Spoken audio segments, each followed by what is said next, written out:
ये अव्वल दर्जे का स्टॉक 3% ऊपर इस समय ट्रेड करता हुआ 7,281 के लेवल्स साफ नजर आ रहे हैं। बहुत तगड़ा move across the board cement में। राजेश पालविया का वो जेके सीमेंट भी स्क्रीन पर एक बार लेकर आइएगा।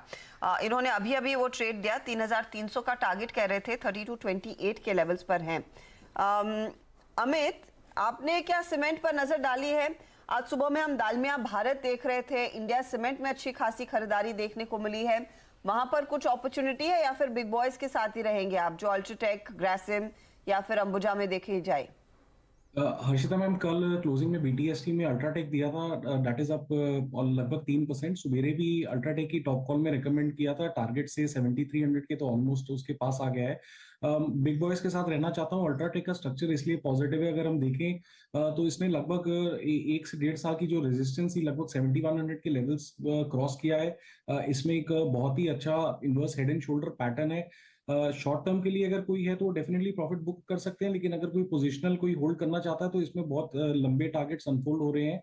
मुझे लगता है कि अगले मंथ के अंदर अंदर इसमें 77-7800 पोजिशनली पॉसिबल है। तो मुझे बेस्ट स्ट्रक्चर अभी भी अल्ट्राटेक का ही लग रहा है सीमेंट पैक में। अल्ट्राटेक ही प्रिफर्ड पिक यहाँ पर हमारे जानकारों के रेडार पर यही है, फंडामेंटली हो या फिर टेक्निकली, यहीं पर सबसे ज्यादा एक्शन। 207 रुपए ऊपर। अच्छा, इस बीच डीएलएफ आपकी स्क्रीन पर लेकर आएंगे क्योंकि अचानक इसमें खरीदारी बढ़ती हुई दिखाई दे रही है। इनफैक्ट ये स्टॉक अपने डे हाई पर आ बैठा है। अगर आप वायदे बाजार के लिहाज से देखें, जी हाँ, 414 का हाई इनफैक्ट फ्यूचर्स में, और कैश मार्केट का एक्शन आपकी स्क्रीन पर है। डे हाई पर खड़ा है ये काउंटर। राजेश पालविया, बताइए, अचानक तेजी बढ़ती हुई।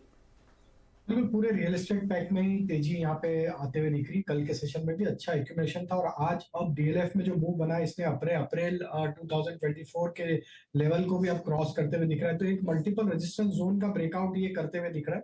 तो हमें लगता है कि आज के मूव के बाद अगर ये स्टॉक अब 410 के ऊपर क्लोज होगा तो ये नेक्स्ट इसका जो टारगेट बनना चाहिए 440 की तरफ आते हुए दिख सकता है।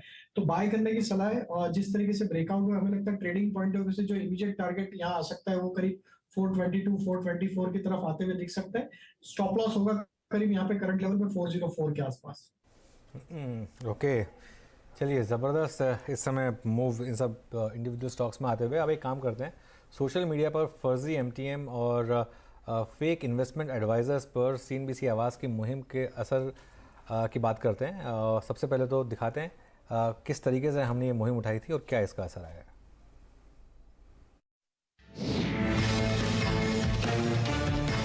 कई बड़े ट्रेडर्स इस तरह के एमटीएम पोस्ट करते रहते हैं और एक ही दिन में लाखों करोड़ों कमाने के सपने आपको दिखाते रहते हैं। अक्सर रिटेल ट्रेडर इनके झांसे में आ जाता है। इसमें अब कुछ लोग जुड़ गए हैं जो एक फेक एमटीएम भी दिखाते हैं।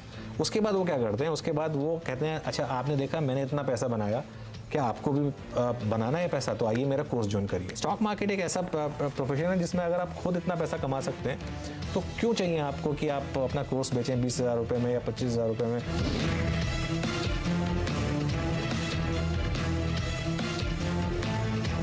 आपको कुछ कोडिंग वोडिंग आनी चाहिए। लोग फेक स्क्रीनशॉट बनाते हैं और पोस्ट करते हैं।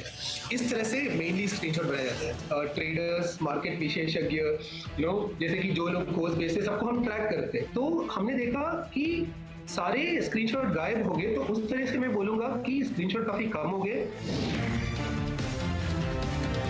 किसी को भी फॉलो करके पैसा नहीं बना पाएंगे। आप अपना खुद की रिसर्च करेंगे और खुद थोड़ा सा एक मार्केट में टाइम स्पेंड करेंगे, समझेंगे कॉन्सेप्ट्स को, तभी आप स्टॉक मार्केट में पैसा कमा पाएंगे।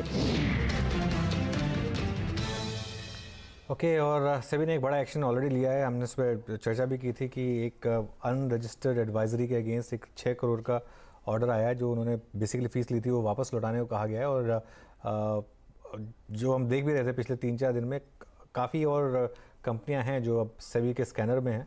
तो देखते हैं यहाँ से क्या होता है। लेकिन इस चर्चा को हम आगे बढ़ा रहे हैं। हमारे साथ स्टॉक एज के को फाउंडर विवेक बजाज जुड़ गए हैं। विवेक जी, गुड आफ्टरनून। और विवेक जी ने मेरा इंटरव्यू लिया था लास्ट मंथ, आज मैं उनका इंटरव्यू ले रहा हूं। तो और विवेक जी ने जब इनफैक्ट स्टॉक एज लॉन्च किया था उसके कुछ महीनों बाद मेरे से बात हुई थी आवाज एंटरप्रेन्योर पर, और तब से लेकर अब तक इनकी social media following has skyrocketed. Absolutely, काफ़ी और काफ़ी पॉपुलर भी, और काफ़ी इस इशू पर वो भी काफ़ी एक वोकल रहे हैं। तो विवेक जी, गुड आफ्टरनून। आप कैसे देखते हैं इस पूरे मामले को और आपको क्या लगता है आगे अब क्या कदम उठाएं, मतलब हम देख सकते हैं कि आगे क्या कदम उठाएगी सेबी भी इसके ऊपर? थैंक यू अनुज।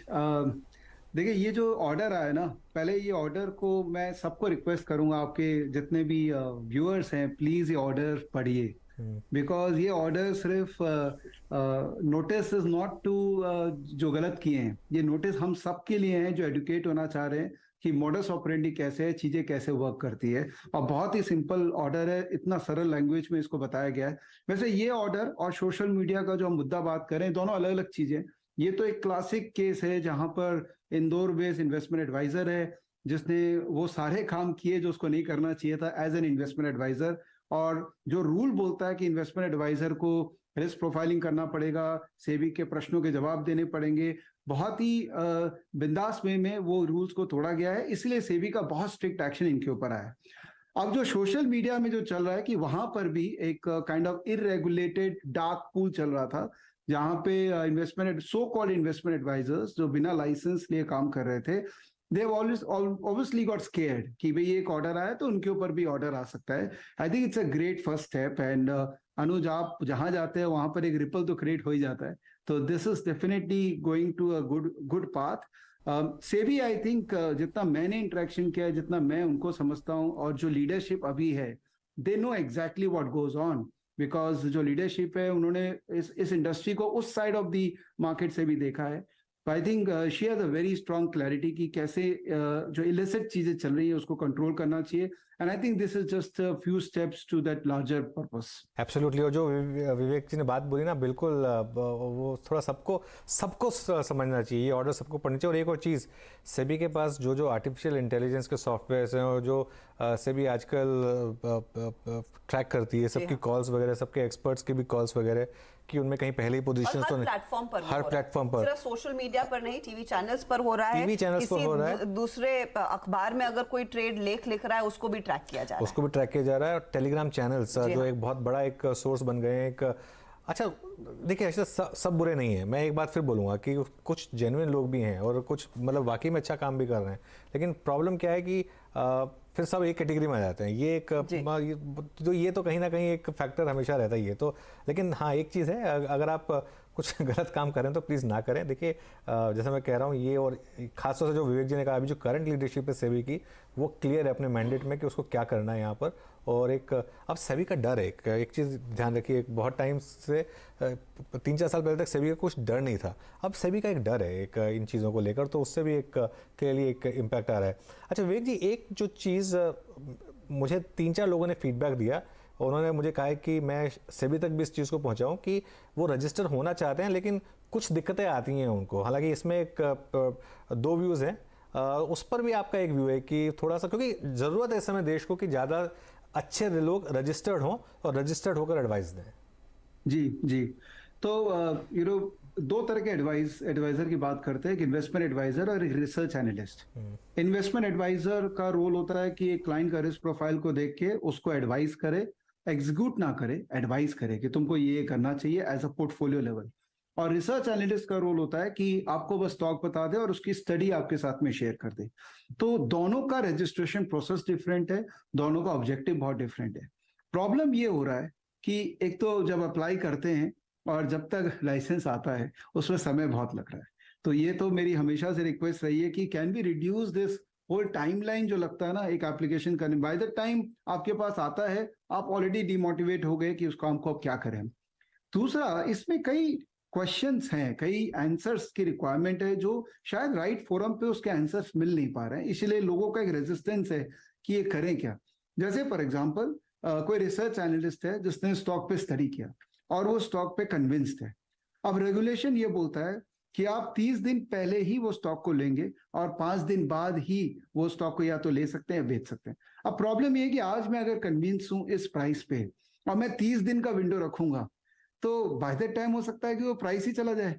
तो मेरा कन्विक्शन जो मैं चाहता हूं कि मैं अपना भी पैसा उसमें लगाऊं, बिकॉज मेरा स्किन इन द गेम रहना चाहिए मेरे कन्विक्शन पे, राइट। तो वो एक प्रॉब्लम है कि नहीं विवेक जी, नहीं विवेक जी, उसमें क्या प्रॉब्लम है? नहीं उसमें क्या प्रॉब्लम, 30 दिन में डबल तो नहीं हो जाएगा स्टॉक, थोड़ा भाग जाएगा।